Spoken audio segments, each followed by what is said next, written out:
Queridos hermanos, queridos alumnos, en esta tarde les saludo en el amor de Cristo. Pasa a ustedes y vamos a orar para dar inicio a la clase de hoy. Amantísimo Dios y Padre, en esta tarde te bendecimos, te damos gracias por la vida que nos regalas.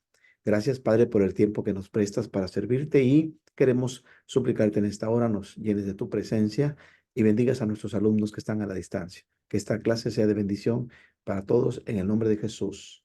Amén. Muy bien, voy a poner la presentación, voy a compartir pantalla, permítanme.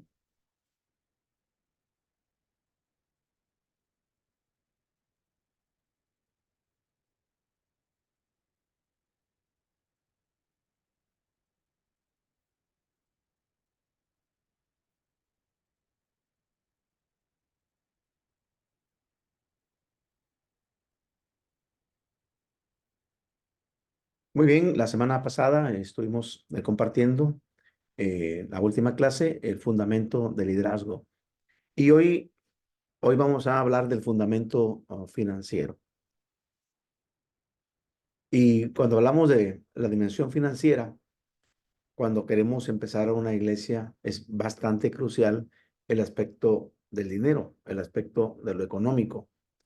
Porque por un lado, el sembrador de iglesias no siempre necesita seguir el modelo de muchas iglesias que ya se establecieron. Aquellas que cuentan con los recursos para, pues, tener un pastor de tiempo completo, es decir, personal que está dedicado, que se le puede pagar, contar con edificios o espacios para realizar las actividades o incluso los programas con presupuestos generosos y abundantes materiales, sean Biblias, himnarios y folletos, todo el material que se requiere para que cada grupo de la congregación trabaje. Y esto lo podemos comparar como cuando alguien inicia un matrimonio y una pareja que se casa, pues desde luego que quiere tener su casa, quiere tener auto, quiere tener su casa amueblada con todos los aparatos electrodomésticos, incluso pagados antes de casarse. Yo recuerdo que cuando me casé, pues yo ya había comprado algunas cosas, pero no teníamos todo. Rentamos un departamentito con los primeros años de casados. Después fuimos consiguiendo tener nuestra casa propia, fuimos creciendo económicamente. Pero así mismo podemos hablar de la nueva congregación que está por empezar. Es decir, que la nueva congregación también tiene que ir creciendo como lo hace un matrimonio. Va adquiriendo todas las cosas al punto de que cuando ya pueda tener todos los recursos, esta congregación se pueda consolidar y pueda ampliar su ministerio. Por otro lado, el sembrador de iglesias también necesita saber cómo adquirir, cómo conseguir los recursos, porque los recursos son necesarios para que la congregación tenga el mejor comienzo, eh, que de una manera que inicia sea eh, bendecida a través de los recursos económicos. Y desde luego que esto sirve para potencializar a lo máximo la iglesia que está a punto de nacer o que estamos iniciando. Cuando hablamos del respaldo financiero para un sembrador de iglesias, tenemos que hablar que el primer desafío que enfrenta es dónde encontrar el financiamiento. O sea, quién va a ser la iglesia, las personas que van a proporcionar lo económico. Y aquí podemos decir que hay varias maneras en que el sembrador de iglesias puede encontrar fondos necesarios para sostenerse él y sostener a su familia y también para poder iniciar la obra misionera. En algunas ocasiones, el misionero va solo y tiene que tener recursos para subsistir, para vivir. Pero si va casado y va con niños, entonces ya lleva una doble carga. Es su manutención, pero también la de la esposa y la de los niños, es decir, la de la familia completa. Y también recursos económicos que se requieren para iniciar la obra misionera en el lugar donde se le ha de colocar. Así que cuando decimos del financiamiento que proviene de una iglesia nacional, es decir, tenemos una organización en nuestros países de la Iglesia de Dios.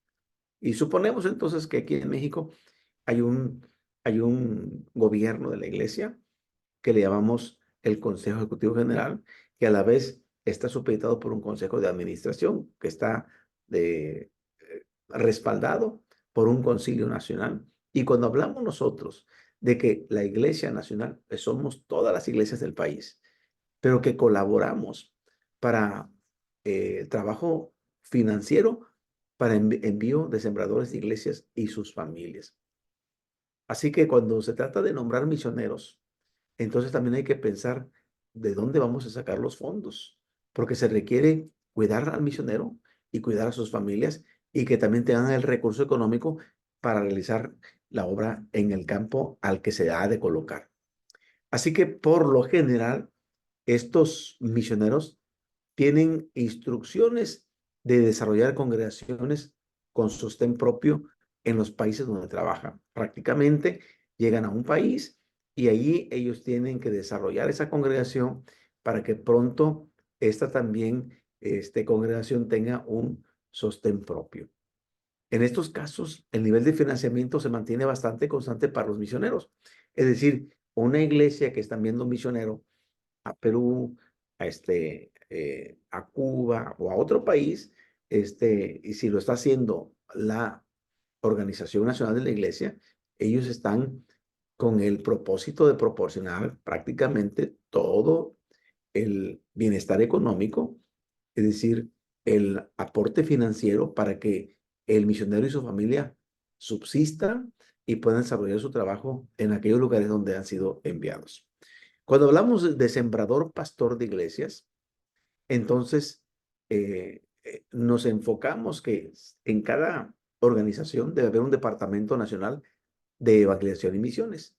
Y por lo regular, debería cada departamento nacional contar con un centro de entrenamiento misionero, donde se capacita al personal, hombres y mujeres, y se envía a todos aquellos que egresan de esta escuela, de de este entrenamiento misionero. Y prácticamente en el envío que se hace, esta institución tiene que contar con fondos económicos mínimos para poder solventar los gastos de 4 o 6 años que dura el envío. ¿Por qué ponemos una cantidad de 4 o 6 años? Bueno, porque en la experiencia sabemos si mandamos a alguien a misionar por 2 años, es poco lo que puede tener de resultado. Si nosotros pensamos en sembrar un árbol de mangos o de un árbol frutal, que cada árbol tiene una temporalidad para dar frutos.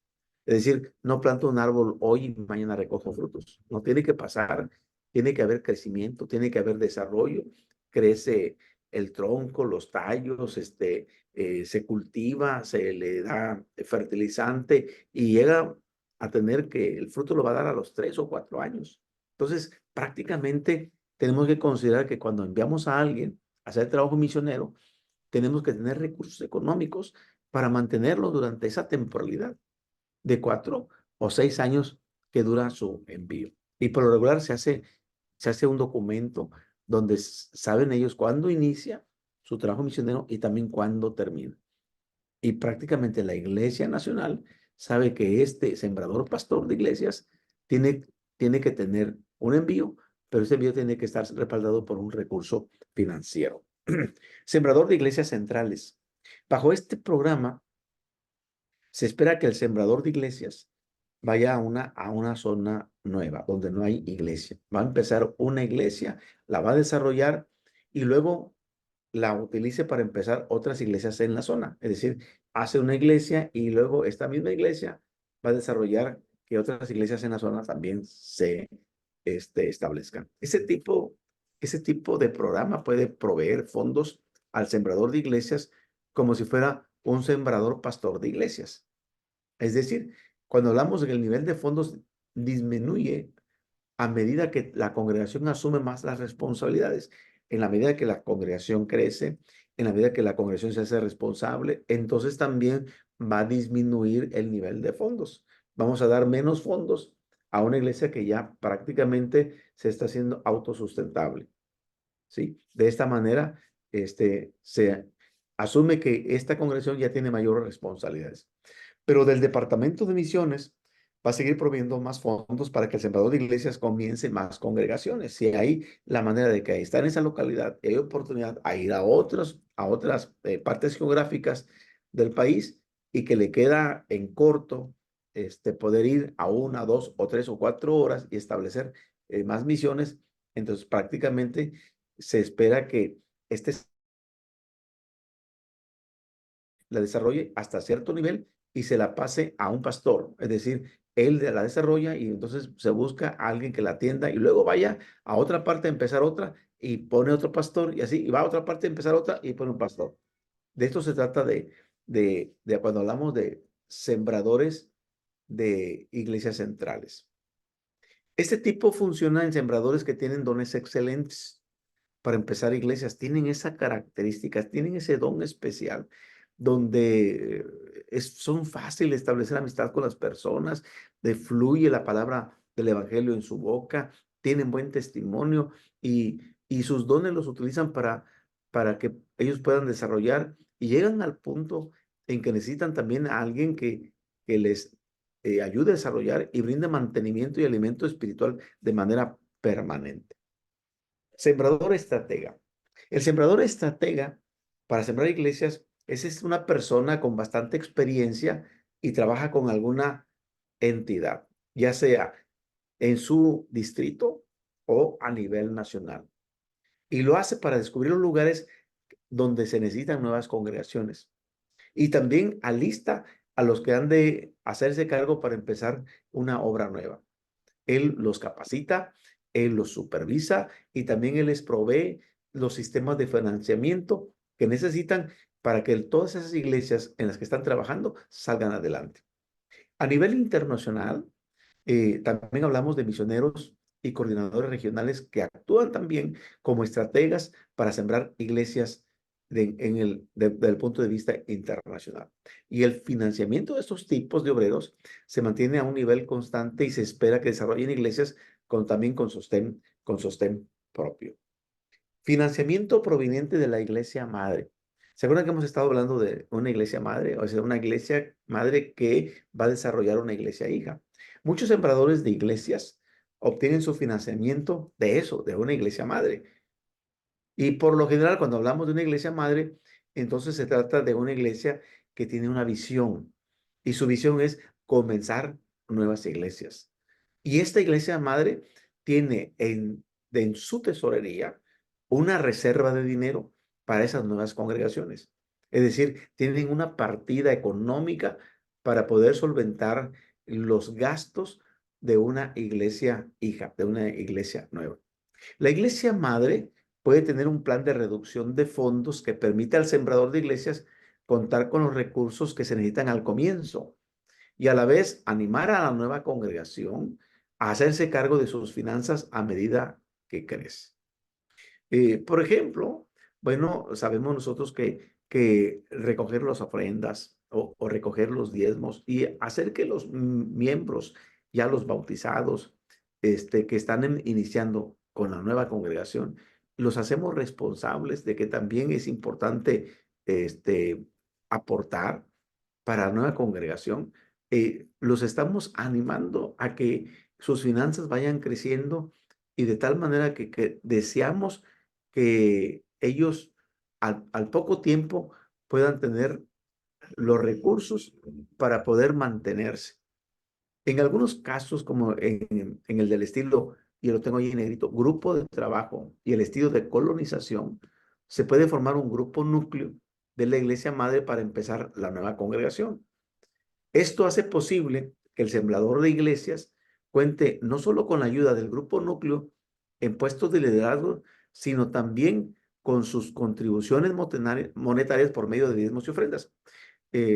Cuando nosotros iniciamos el trabajo misionero y habíamos nosotros comprado un microbús para ir al lugar a sembrar nuevas iglesias, los que componíamos el grupo, y eso le vamos a llamar grupo núcleo, el ministerio de alabanza, los evangelistas, los que dirigen, los que predican, todo ese grupo, estamos comprometidos incluso a pagar la mensualidad del microbús.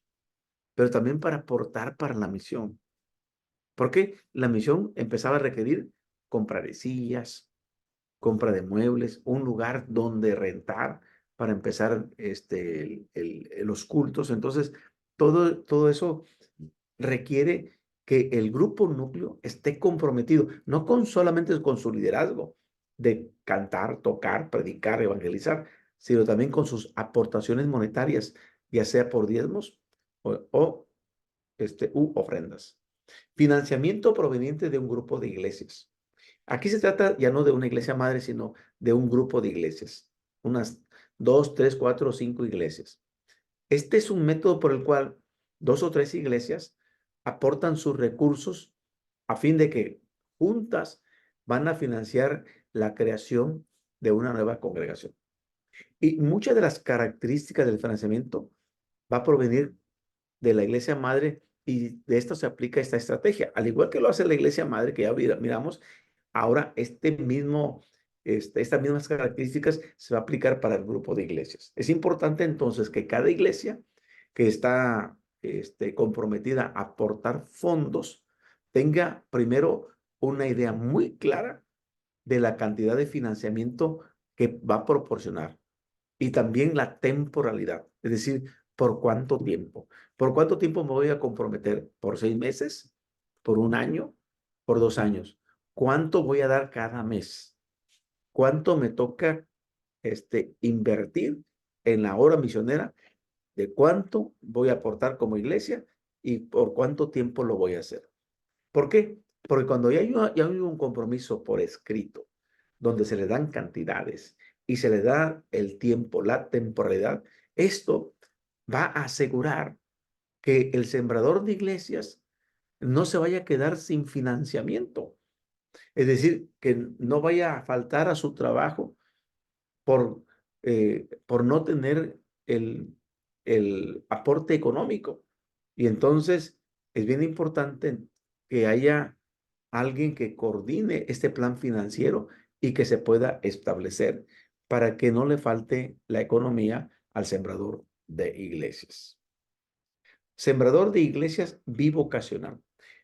Cuando hablamos de la palabra bivocacional, entendemos que es un sembrador pastor, pero que también tiene una profesión.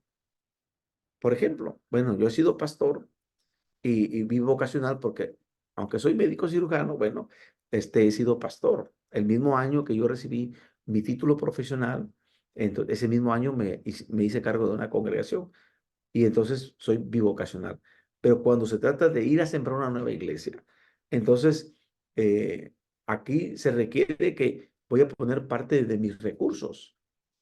Porque cuando no se cuenta con recursos de fuera, de afuera, es decir, de una iglesia madre o de un grupo de iglesias, o cuando el sembrador de iglesias siente que su llamado es para un tiempo dado, un tiempo determinado, puede optar por sostenerse por medio de un empleo secular mientras empieza una iglesia.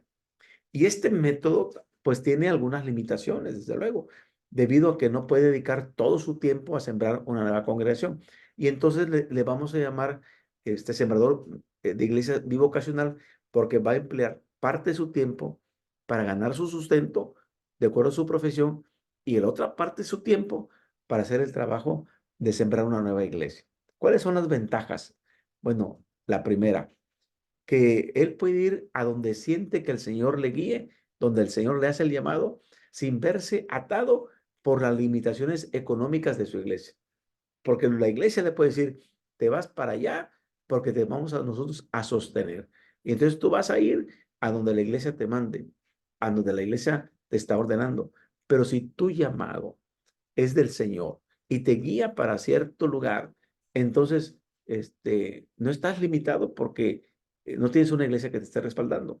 Número dos, con frecuencia el empleo secular del sembrador de iglesias le va a brindar la oportunidad de conocer a mucha gente en la comunidad y cultivar su amistad.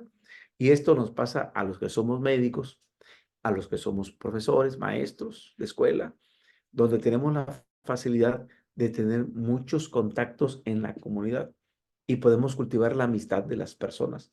Y esto lo podemos como ejemplo, un maestro de escuela, un médico, que pueden tener contactos con distintas personas todos los días y que puede invitarlas a la nueva congregación que está organizando. Tercero, en algunas áreas es una decidida ventaja que el sembrador de iglesias se pueda identificar con la comunidad.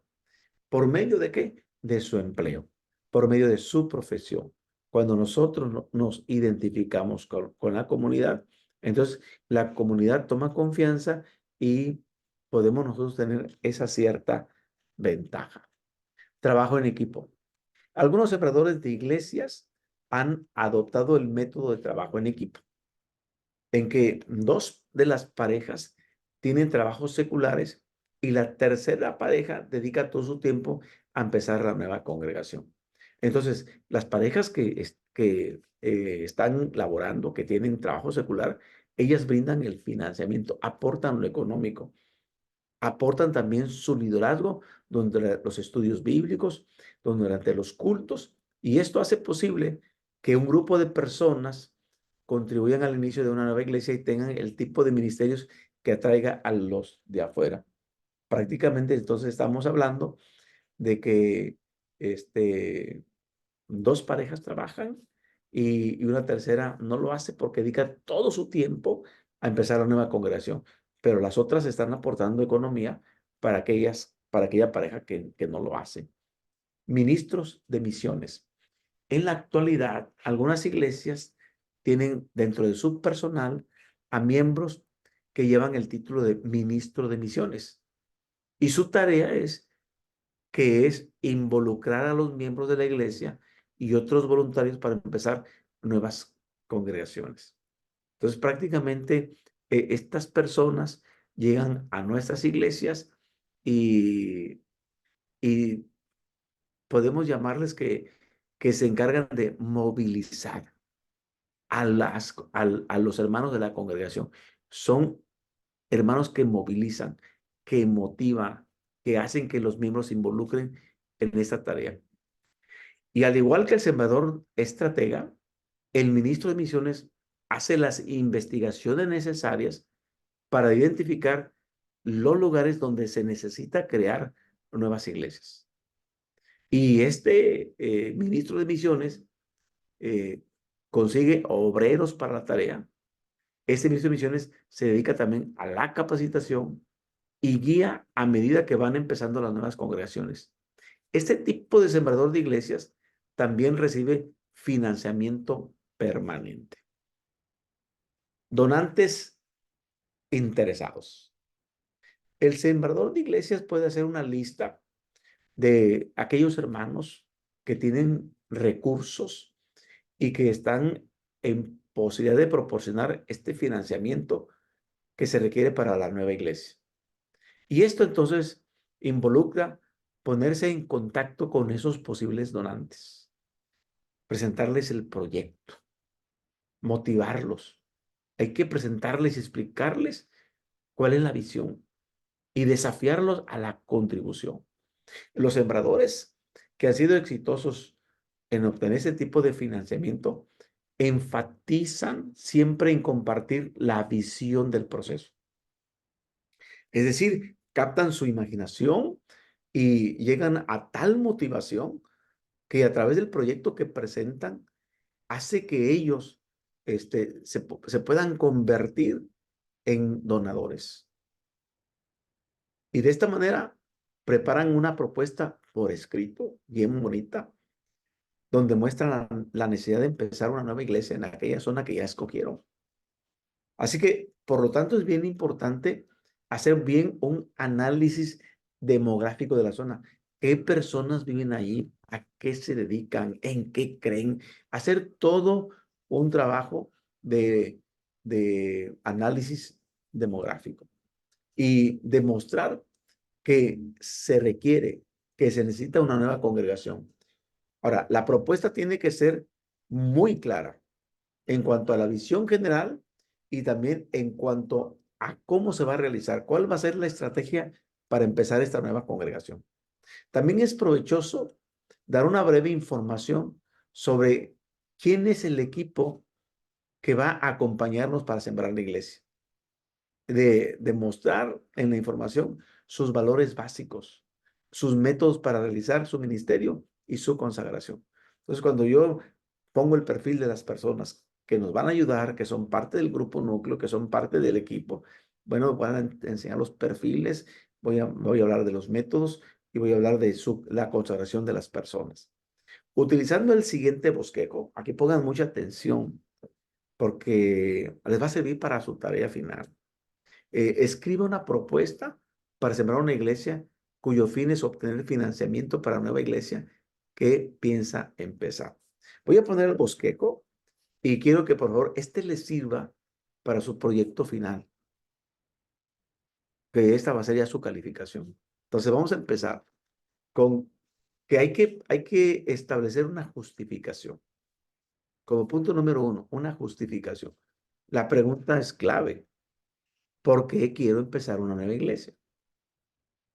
Y en eso de que yo quiero empezar una nueva iglesia, yo tengo que empezar con mi llamado. Debo de escribir si Dios me está llamando para empezar una nueva iglesia. Muy bien. Y yo puedo comunicar claramente cuál es la visión. Porque sin visión, recuerden, no hay misión. Entonces es bien importante la visión. Y aquí es bien importante explicar sus razones para querer empezar una nueva iglesia. Inciso D. Demuestre la necesidad específica de contar una nueva iglesia. Entonces, repito, describa, comunique, explique y demuestre. Repito, describa, comunique, explique y demuestre. Punto número 2 en Romanos. Enfoque. ¿Entre qué grupo específico piensa trabajar? ¿Qué grupo específico?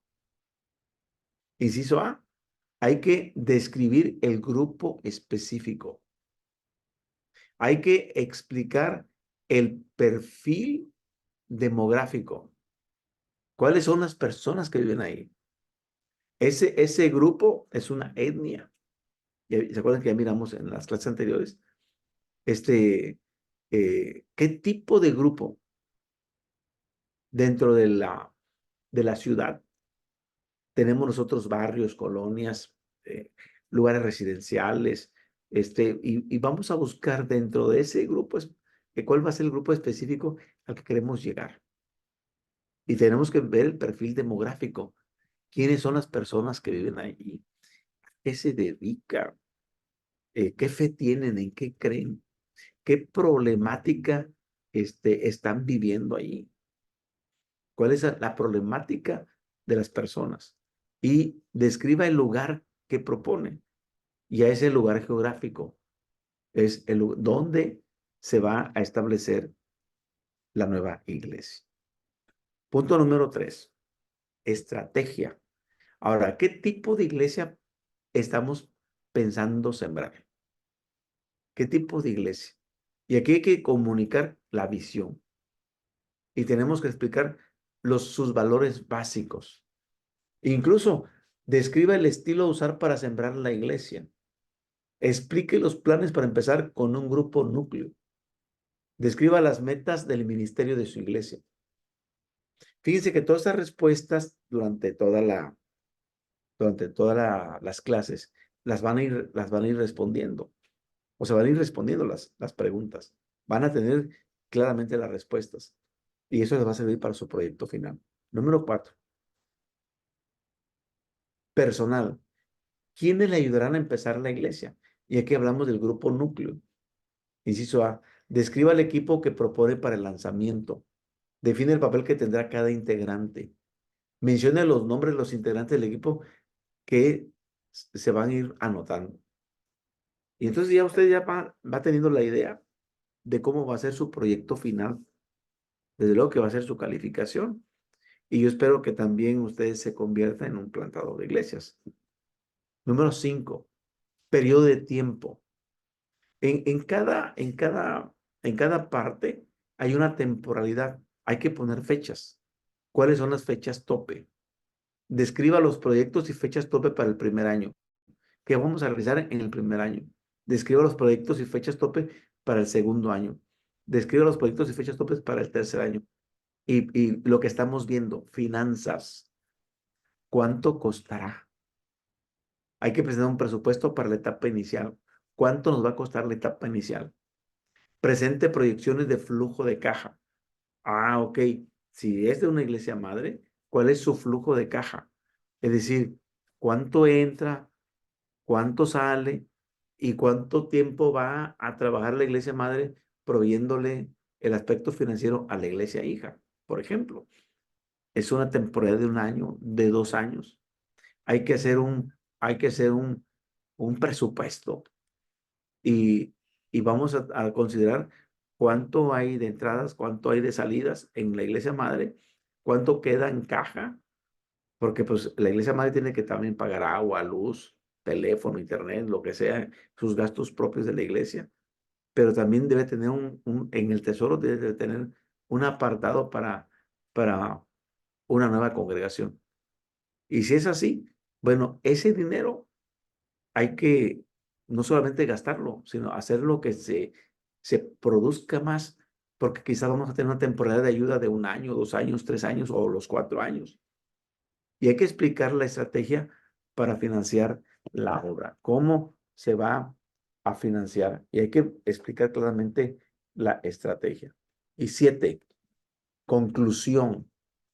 ¿Cómo puede involucrar a los hermanos de la iglesia?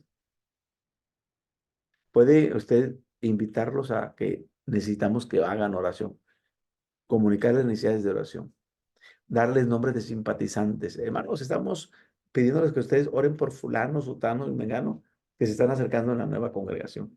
Darles nombres de simpatizantes. Sumarlos al grupo núcleo. Venga, hermano, lo invitamos a que sea parte del grupo núcleo. Inciso D. Pueden proporcionar equipo que se necesite. Hermanos, necesitamos micrófonos, necesitamos pedestales, necesitamos guitarra, necesitamos esto, necesitamos equipo. Y va a haber hermanos que van a decir, hermano, yo dono 10 sillas, yo dono un micrófono. Creo que cuando nosotros empezamos el grupo que estamos tratando de crear una nueva iglesia, y ahorita van apenas 7 bautizados y tenemos 6 prospectos más, empezamos sin nada. Conseguimos sillas prestadas, pero después hubo un donativo de unos hermanos que nos compraron las sillas. Y entonces tenemos un piano, tenemos unas bocinas parlantes, tenemos micrófonos, pero hay personas que lo han proporcionado, que nos han apoyado. Y así pueden proporcionar financiamiento. Eh, Muy bien, hasta aquí. Hasta aquí, hermanos, si tienen alguna pregunta, por favor. ¿Cómo vamos?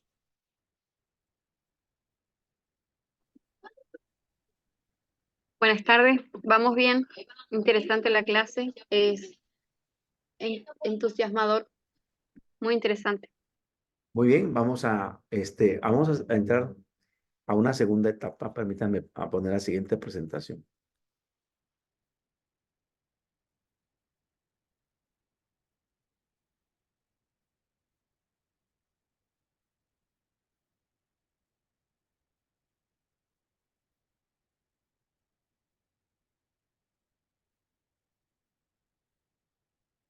Muy bien, estamos ahora en la segunda etapa, fase de conceptualización. Y no vamos a verla porque está muy, muy, muy larga esta clase, hasta donde podamos revisarla. Y vamos a empezar diciendo que la etapa de conceptualización es de vital importancia, porque es en esta etapa que la visión es cultivada. Las relaciones patrocinadoras son clarificadas. Los integrantes de los equipos son seleccionados y el grupo entre el que se trabajará es identificado.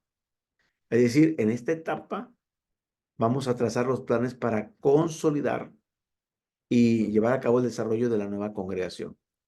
Así que estos planes hacen que el sembrador pueda determinar ahora qué tipo de iglesia necesita establecer. Ahora, ¿qué tipo de equipo necesita que trabaje con él? ¿Y qué métodos evangelísticos serán los más apropiados para poder iniciar una nueva iglesia? Y habiendo determinado estos puntos que son importantes, el sembrador de iglesias ahora puede seguir adelante con una estrategia clara y definida. Es decir, ya puede él tener con claridad cómo lo va a hacer. Y lo primero entonces, hay que cultivar la visión.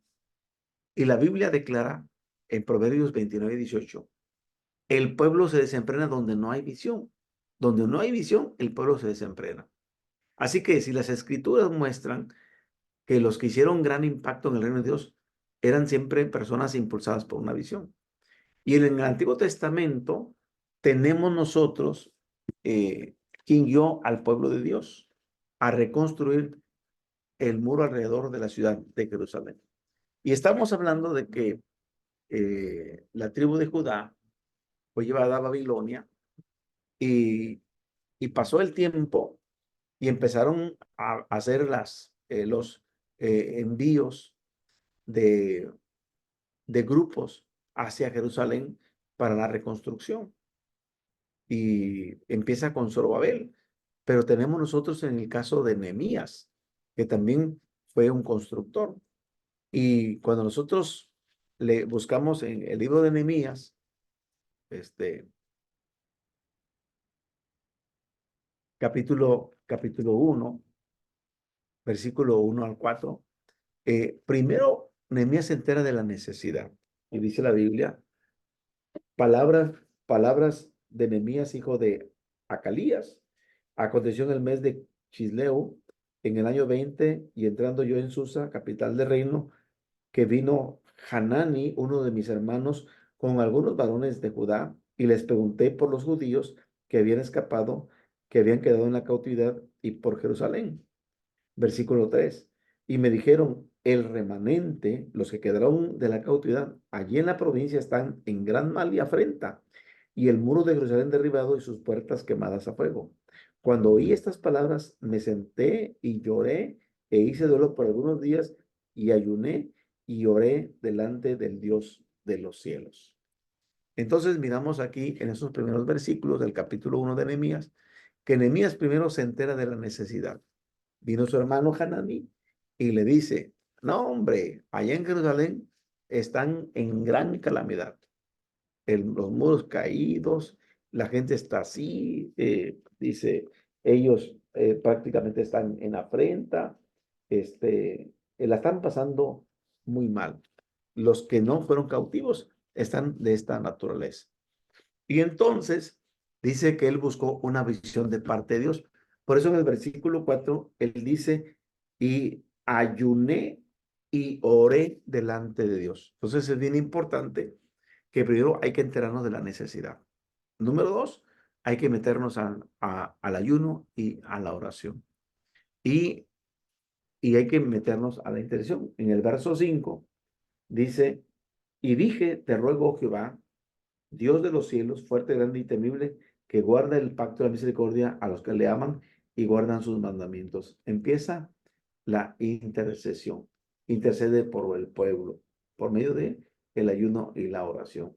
Ya del verso 6 en adelante, empieza con la oración. Esté ahora atento tu oído y abierto tus ojos para oír la oración de tu siervo que hago ahora delante de ti día y noche por los hijos de Israel, tus siervos, y confieso los pecados de los hijos de Israel que hemos cometido contra ti, si yo y la casa de mi padre hemos pecado.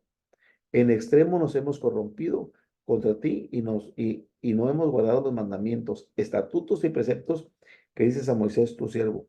Acuérdate ahora de la palabra que dices a Moisés tu siervo, diciendo, si vosotros pecareis, yo os dispersaré por los pueblos. Pero si os volviereis a mí y guardaréis mandamientos y los pusiereis por obra, aunque vuestra dispersión fuere hasta el extremo de los cielos, de allí os recogeré y os traeré al lugar que escogí para hacer habitar allí mi nombre. Ellos pues son tus siervos y tu pueblo, los cuales redimiste con tu gran poder y con tu mano poderosa. Aquí miramos, hermanos, que en la intercesión, él dice, yo he pecado, mi familia pecó. Aunque él no lo hizo, lo asume. Y esa es la parte de intercesión. Él pide una bendición por parte de Dios en el verso 11. Te ruego, Jehová, esté ahora atento tu oído a la oración de tu siervo y a la oración de tus siervos, quienes desean reverenciar tu nombre. Concede ahora buen éxito a tu siervo y dale gracia delante de aquel varón, porque yo servía de copero al rey. Entonces, miramos nosotros el trabajo aquí que empieza a hacer Nehemías. Tercero, él capta la visión y estuvo dispuesto a sacrificarse para cumplirla. Él sabía que como era el copero, servía al rey Artajerjes. Él sabía que capta la visión y está dispuesto a sacrificarse. Capítulo 2, verso 1 al 10, dice, sucedió en el mes de Nisan, en el año 20 del rey Artajerjes, que estando ya el vino delante de él, tomé el vino y lo serví al rey. Y como yo no había estado antes triste en su presencia, me dijo el rey, ¿por qué está triste tu rostro? Pues no estás enfermo. No es esto sino quebranto de corazón. Entonces temí en mí en gran manera. Y dije al rey, para siempre viva el rey, ¿cómo no estará triste mi rostro cuando la ciudad, casa de los sepulcros de mis padres, está desierta y sus puertas consumidas por el fuego? Me dijo el rey, ¿qué cosa pides? Entonces oré al Dios de los cielos y le dije al rey, si le place al rey y tu siervo ha hallado gracia delante de ti, envíame a Judá, a la ciudad de los sepulcros de mis padres, y la reedificaré. Bien, que el rey le place y el rey manda cartas, dice el verso 7, para todos los gobernadores al otro lado del río, para que apoyen el trabajo y él puede llegar hasta Judá. Y por ejemplo, en el verso 8 hay carta para Asaf, guarda del bosque del rey, para que dé madera, para enmaderar las puertas del palacio de la casa y para el muro de la ciudad. Y la casa es no solamente proporcionó el envío, sino también el rey proporcionó cartas para que tuvieran los materiales de construcción. Y verso 9 dice, y vine luego a los gobernadores del otro lado del río y les di cartas del rey, y el rey envió conmigo capitanes del ejército y gente de caballo. Pero oyéndolo Sanballat, Horonita y Tobías el siervo amonita, les disgustó en extremo que viniese alguno para procurar el bien de los hijos de Israel.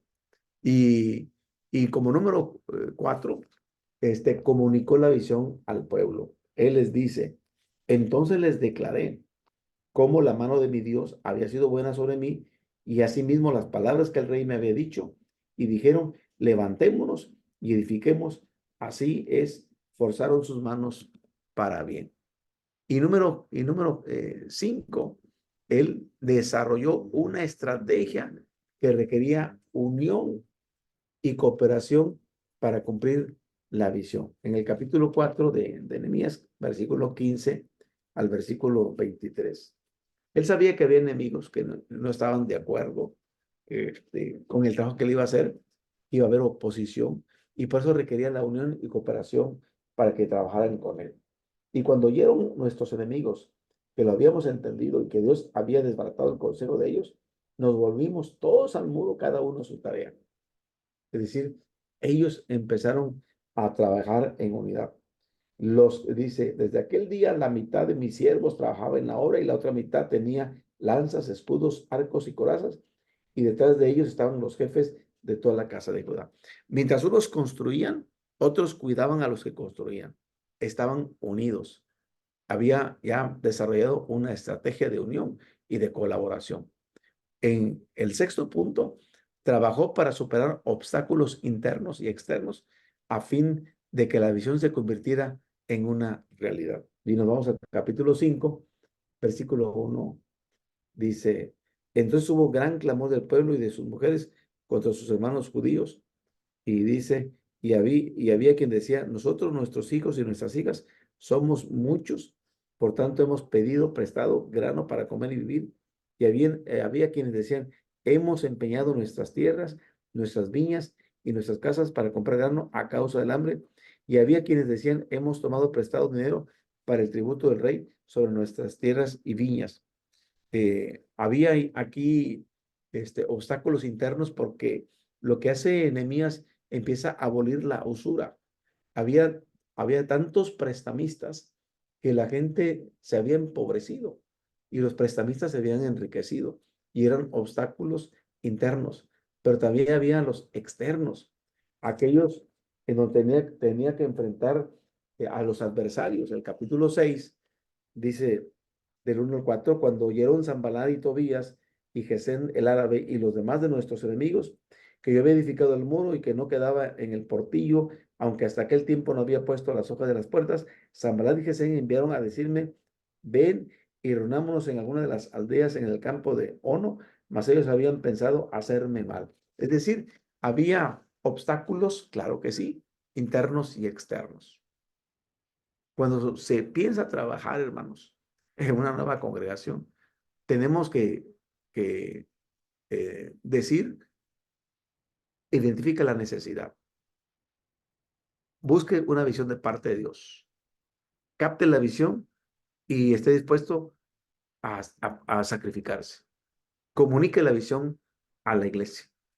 Desarrolle una estrategia que requiera unidad y colaboración. Trabaje a pesar que va a haber obstáculos internos, es decir, entre nosotros los hermanos de la iglesia, y los externos, aquellos que no quieran que en un pueblo, en una comunidad, hay una nueva iglesia. Va a haber obstáculos. En el Nuevo Testamento encontramos evidencias de que la vida de Pablo era impulsada siempre por una visión clara e imperiosa. En 2 Timoteo 1 al 11, Pablo afirma, he sido puesto como predicador, apóstol y maestro. Y el libro de los Hechos presenta relatos detallados de cómo Pablo implementó su visión de sembrar iglesias. Hechos 26-19 dice, le dice, por lo cual, oh rey Agripa, no fui rebelde a la visión celestial. Y había tenido una visión de parte de Dios y él dice, no soy rebelde a esta visión. Esta visión la tengo que lograr. Entonces, vamos a definir esta palabra visión. George Barna define así la visión de un ministerio. Es una clara imagen mental de un futuro preferible impartida por Dios a sus siervos escogidos y que se basa en una comprensión exacta de Dios, de uno mismo y de las circunstancias. Fíjense cómo mirar hacia el futuro, de tener una imagen mental hacia el futuro, pero que esta imagen es algo que Dios impartió, que Dios escogió a sus siervos y que nos ha hecho comprender Dios lo exacto de Él, lo maravilloso de Él, pero también nos ha hecho comprender a nosotros mismos y también comprender las circunstancias que nos rodean. Galloway define visión como la habilidad o don dado por Dios de ver como una realidad aquello que todavía no ves. Y esto pues tiene que ver con la fe. La fe es la sustancia de las cosas que se esperan, la demostración de las cosas que no se ven. Es decir, yo no veo aquello, pero yo seguro que va a ser. Entonces la habilidad o un don de Dios que Él nos da para ver algo que todavía no es, como si ya fuera una realidad. Importancia de tener una visión. Suceden varias cosas importantes cuando se tiene una visión clara por parte de Dios. Cuando da a Dios una visión y es una visión clara, entonces hay varias cosas que son importantes. La primera cosa que es importante, la visión va a brindar un claro sentido de dirección, hacia dónde vamos a caminar, hacia dónde vamos a ir, a cuál va a ser el objetivo. Es decir, y entonces no nos vamos a salir del carril, vamos a ser como un tren bien encarrilado, siguiendo las vías, siguiendo de frente. A eso nos va a mantener la visión. Segundo, una visión clara también puede ayudar a que podamos formar un equipo de colaboradores apropiados. Es decir, puede que tengamos colaboradores, pero puede ser que no sean los apropiados. Puede ser que en lugar que nos ayuden a avanzar, nos hacen retroceder. Entonces es bien importante buscar un equipo de colaboradores apropiados. Es decir, buscar gente especial en el lugar que le corresponde. Un equipo que implemente la visión con energía, con consagración y con entusiasmo. Si se requiere fuerza, si se requiere estar motivados y se requiere vidas consagradas. Tercero, una visión clara promueve la unidad. Nunca la dispersión, nunca el desequilibrio, siempre la unidad, siempre fortalecer la unión. Cuando el sembrador de iglesias y el equipo comparten una misma visión, ellos tienen ya un concepto claro de unidad que les va a ayudar a contribuir para cumplir el objetivo. Ahora, ¿cómo puedo obtener una visión clara e imperiosa? Este proceso incluye varias etapas importantes. La primera etapa es, hay que dedicar tiempo al estudio de la palabra de Dios, a la Biblia. ¿Por qué? Porque la Biblia nos va a ayudar a que tengamos un concepto claro de cuál es el propósito redentor de Dios. Porque al final, hermanos, hacer una iglesia no es por hacer una iglesia, es porque hay almas redimidas y las almas son redimidas por parte de Dios. Nosotros no redimimos almas, nosotros no salvamos almas. Dios salva en la persona de su Hijo Jesucristo. El Padre Dios salva en la persona de su Hijo y Él es el que salva. Porque Él es el que agrega a la iglesia a los que han de ser salvos. Es Dios. Entonces, tenemos que estudiar la palabra. Debemos anhelar con fervor cómo alcanzar a las personas con el Evangelio de Jesucristo. No las alcanzo para mi persona. Las personas no las voy a alcanzar para que sigan a Ricardo, no, es para que sigan a Jesús. Es para que sigan al Mesías, para que sigan al Cristo. Segunda, dedicar tiempo a la oración. Hay que orar, pero hay que meditar, hay que reflexionar. Nuestras oraciones deben siempre buscar la voluntad de Dios para nuestras vidas. Y un concepto claro también de cuál va a ser el tipo y el tamaño de iglesia que Dios quiere que vamos a establecer en ese lugar. ¿Cómo va a estar de grande? ¿Y qué tipo de iglesia va a ser? Pero no la que yo quiero que sea, sino la que Dios quiere establecer, la que Dios quiere que sea. Tercera, debe familiarizarse con las necesidades y oportunidades relacionadas con el grupo entre el cual trabajará. Entonces, es bien importante conocer las necesidades del grupo con el cual vamos a trabajar. 4, dialogar con otros sembradores de iglesias que trabajan impulsados por una visión para obtener de ellos también elementos que nos ayuden a perfeccionar nuestra visión. Entonces, es bien importante compartir ideas, compartir eh, algunos elementos que a ellos les impulsa la visión y esto va a ayudar a perfeccionar nuestra visión. Quinta, necesitamos un proceso y en este proceso, entonces practique lluvia de ideas.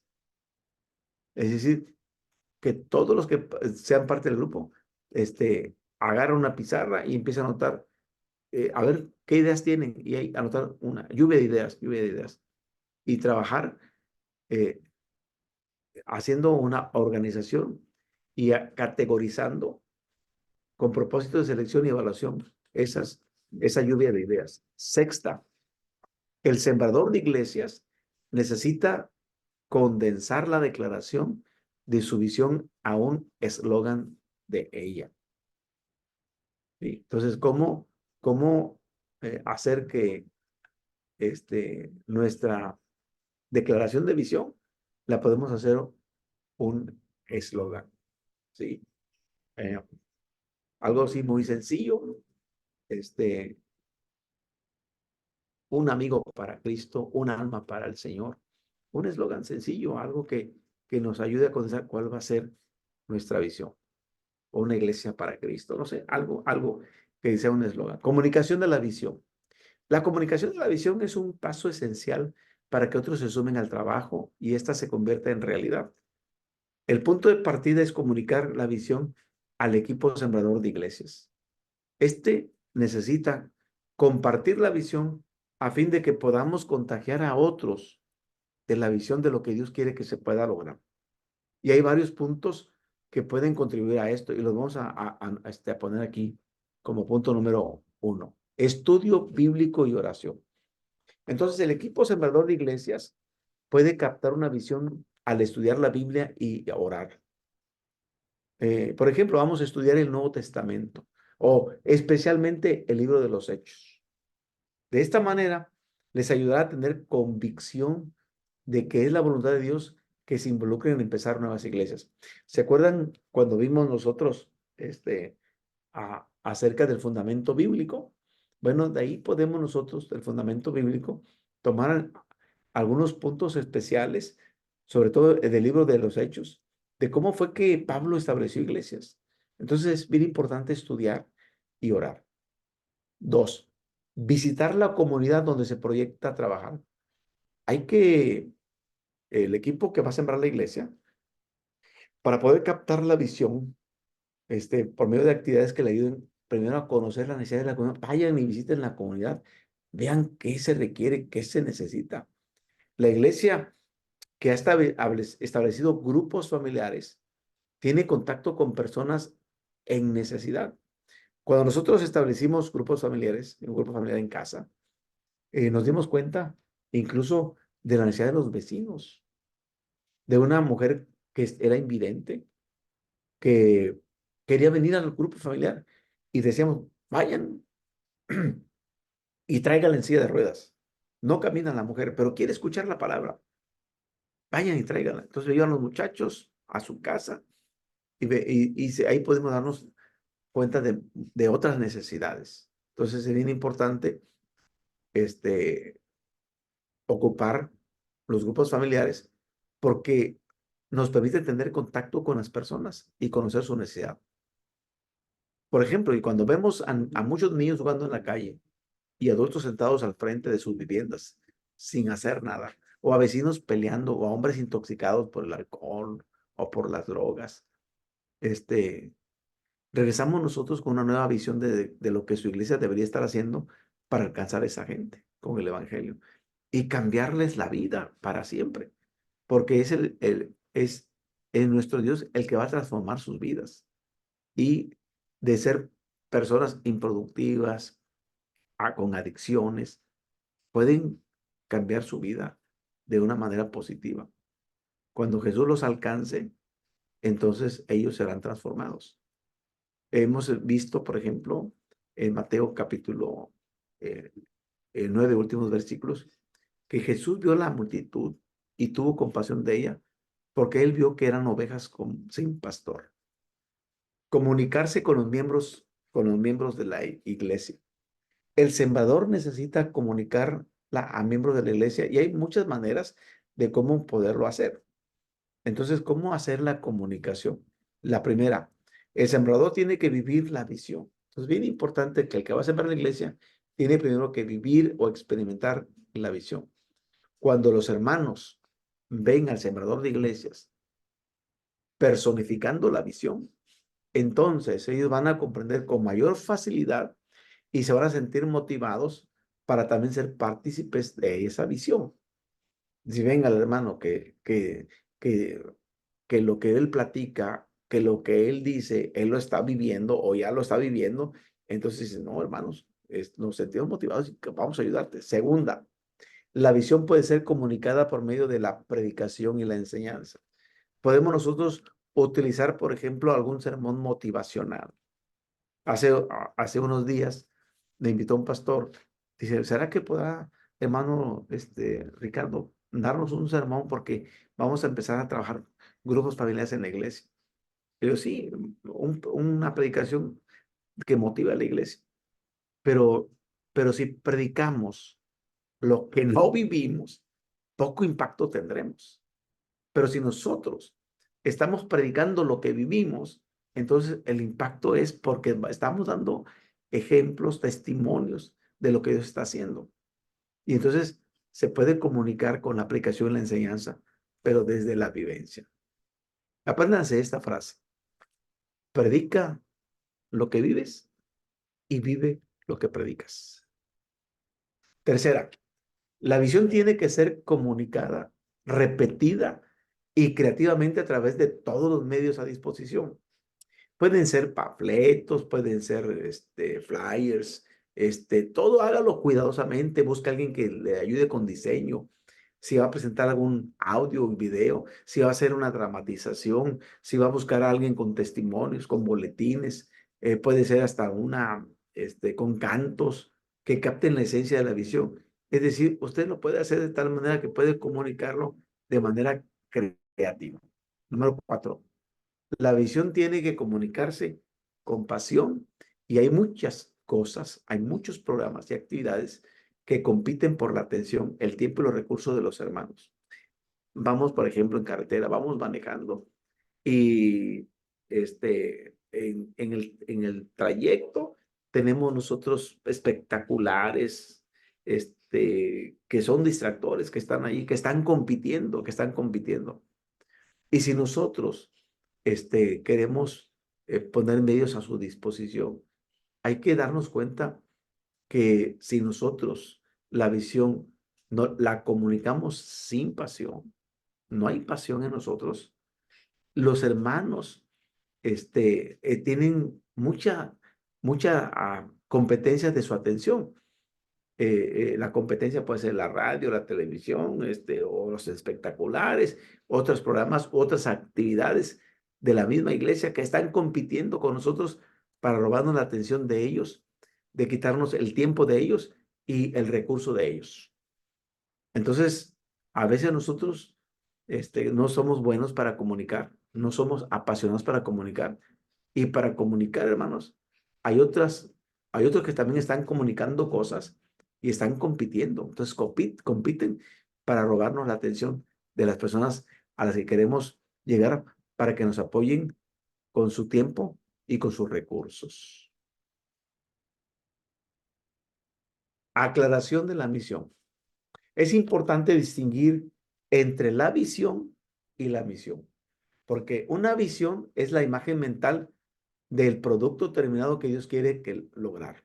Es decir, la visión es a dónde, cómo quiero la iglesia, cómo va a ser. Esa es la visión. Y una buena manera es preguntar, ¿cómo será la nueva iglesia dentro de 5, 10 o 20 años? ¿Qué visión tienes para la iglesia dentro de 5, dentro de 10 o dentro de 20 años? Por otro lado, el tema de una declaración de la misión contesta 3 preguntas distintas. La primera pregunta, ¿qué quiere Dios que logremos? ¿Qué quiere Dios que logremos? Y la segunda pregunta es, ¿a quién quiere Dios que alcancemos? Y la tercera pregunta, ¿por qué quiere Dios que hagamos esto? Entonces, ¿qué quiere Dios? ¿Y quién quiere Dios que alcancemos? ¿Y qué quiere Dios que hagamos? ¿Por qué vamos a hacer esto? La gran comisión como modelo para contestar estas preguntas, ¿qué, a quién y por qué? Empezamos con ¿qué? ¿Qué? A hacer discípulos. O sea, ese es el qué. Hacer discípulos. ¿A quién? ¿Dónde vamos a hacer esos discípulos? Los vamos a hacer a todos los grupos étnicos, a todas las naciones. ¿Para qué vamos a hacer discípulos? Para glorificar y exaltar a Cristo. Desde luego que tiene que ver que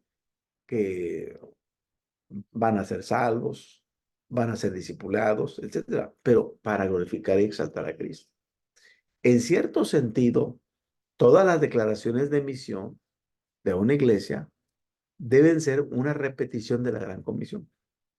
Si yo quiero tener una misión de iglesia, yo tengo que considerar la gran comisión. Ejemplos. Nuestra misión es convertir a personas en seguidores consagrados de Jesucristo. Nuestra misión es anunciar el amor de Dios a personas en las ciudades y más allá a fin de que lleguen a ser seguidores de Jesucristo. Al final, un discípulo es un seguidor de Jesucristo. Al final. Hay que clarifique las relaciones en la siembra de iglesias. El sembrador de iglesias no puede trabajar aislado, necesita personas y recursos que proporcionen sistemas de apoyo para la obra. Los diversos estilos utilizados, que ya los vimos para sembrar iglesias, requieren distintos tipos de relaciones. Entonces, los estilos que hemos tocado, acuérdense, patrocinio, pionero, asociación y propagación. Y antes de considerar los diversos estilos de siembra de iglesias, sobre la relación, hay que preparar las iglesias y los grupos patrocinadores a fin de que cumplan cada quien con su deber. Todo grupo que se propone apoyar con esfuerzos la siembra de iglesias, sea, no importa cuál fuera el estilo a seguir, necesita prepararse para esta tarea que es vital. ¿Y esta preparación qué incluye? Incluye preparación espiritual, la primera. Segunda, la preparación emocional. Tercera, la preparación sociológica. Cuarta, la preparación filosófica. Y la quinta, de estrategias. Entonces, todo grupo que va a aportar esfuerzo para la siembra de iglesias debe de estar preparado para esa tarea que es vital. Y su preparación incluye estas 5 cosas. Preparación espiritual. La iglesia o el grupo que se propone apoyar la obra de sembrar iglesias tiene que tener la convicción de que es la voluntad de Dios que se cumpla la gran comisión por medio de ganar personas y establecer iglesias. Esta convicción tiene que ser tan fuerte que la iglesia o el grupo acepta el establecimiento de nuevas congregaciones como una de sus más altas prioridades. El pastor o el líder puede ayudar a la iglesia o al grupo espiritualmente a través de sermones, de la oración y de la capacitación. Entonces, es bien importante tener una buena convicción de lo que es la voluntad de Dios. ¿Qué es lo que Dios quiere? Y Dios quiere que se cumpla la gran comisión. ¿Y cómo? Ganando personas y estableciendo iglesias. Es lo que Dios quiere. Y de esta manera nosotros podemos, el pastor o el líder puede ayudar a la iglesia o al grupo espiritualmente. ¿Cómo? Pues a través de sermones, a través de la oración y a través de la capacitación. A través de la capacitación.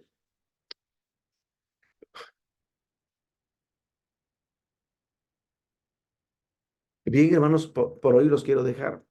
No estoy en casa, estoy de viaje. Vine a atender hasta el puerto de Veracruz un trabajo pastoral. Estamos acompañando a pastores con sus familias y conseguí internet, gracias a Dios, para poder conectarme el día de hoy. Ya mañana, primero Dios, estoy en casa y vamos a ver lo siguiente. Pero si hay preguntas, Tatiana, y para nuestros hermanos que van a ver el video más tarde, ¿cómo vamos? Vamos muy bien, muy linda la clase. Sí, estamos siendo claros, estamos entendiendo todo este asunto. Recuerden, el bosquejo es bien importante que les puse porque les va a servir para su proyecto final, el bosquejo. Así que mañana, si Dios permite, voy a subir al grupo, bueno, al sistema, voy a pedir a los hermanos que nos ayuden a subir las otras presentaciones, que algunos ya deben estar ya en la plataforma. Sí, le quería preguntar eso del trabajo final, ya está en el bosquejo para poder ir viéndolo, ya está Sí, cargado. sí, desde luego que nos faltan Ah, más clases que van a irse cumpliendo para que el bosquejo lo vayan asimilando. ok. Pero si quieren irle avanzando con lo que ya vimos, les va a ser más fácil terminar su tarea final. Bien, entonces vamos a orar para clausurar este momento de clases y primeramente Dios, ya voy a estar en casita mañana. Estoy a 12 horas de mi casa, a 12 horas de viaje en autobús y y primeramente Dios, ahora sí que del Golfo al Pacífico. Estoy de un mar a otro mar, de puerto a puerto, del puerto de Veracruz hasta el puerto de Acapulco. Desde acá les saludamos. Vamos a orar. Bendito Dios y Padre, te damos gracias por este tiempo de clase. Queremos darte gratitud, Dios, porque nos das la vida y nos das la oportunidad de trabajar por estos lugares. Bendice a nuestros alumnos que a la distancia estarán viendo estas clases. Permite que sea de bendición para ellos, para sus vidas y para sus iglesias. En el nombre de Jesús te damos gracias. Amén. Ahora se Amén. corta. Muchas gracias. No. Disfrute su viaje. Sí, muy bien.